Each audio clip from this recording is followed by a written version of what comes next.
A day in life as a broken student sa sobrang OA. Spiritual Retreat Edition Imnida. Let's go!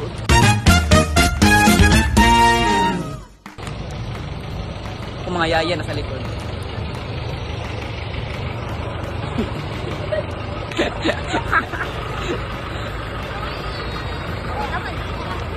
So let's go! Pababa na kami ng afi. Let's go! Uy, murag kapoy kayo ni. We're going to the Amphitheater. Robert, diba? Robert Black Amphitheater. Tisha! Tisha, gago, gido. Nakahils ko, gagils ka. Sala ko na. Ay, Sige, kaya ni nila, uy, ako mayaya. Oh, langayan kayo. Sorry ha, sorry. Let's go, let's go. Kahangak. Kahangat. Let's go mga broken Syrians. Nandito na kami. Ready na kami sa spiritual retreat. No, I'm not ready. Kahago. Marami may lagi. Wala ang payong. Nauna-unahan. Ang payong guys, abilin. Bigay ang payong. Yay guys. May kay tikang nagunit sa So payong. we're here at the Robert Black Amphitheater. So go. Parang sumunod. Pati ako at tissue. Bugo ko. Sige, delete na ko to.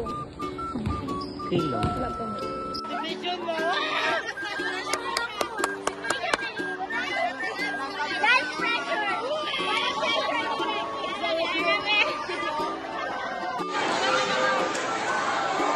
Uy, ka! Uy! Uy! Kaya mo!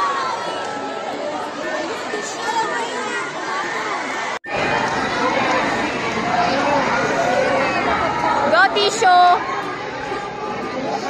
Go, Giselle! Wala may mga bang asa man award. Okay, they keep more. Mag-payback. Kuya, mga crayon ni Gwen. Wow. Tinatry niya yung self na ma-achieve niya ang one pero dili niya kaya. The same niya po sa akong life. Usahay kay naagi mga butang na dili na to. Ay mga butang na dili na ko. Dili tanan butang ko akong makuha.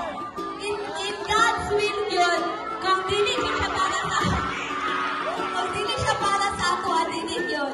The same sa kung makita ninyo ang number 2, nasaan siya kay maski usaon niya achieve sa iyang self, maski usaon niya nga ma-pressure yun siya kay gusto niya lamangan ng isa, pero usaon man nato at kanina mag yun niya kaya.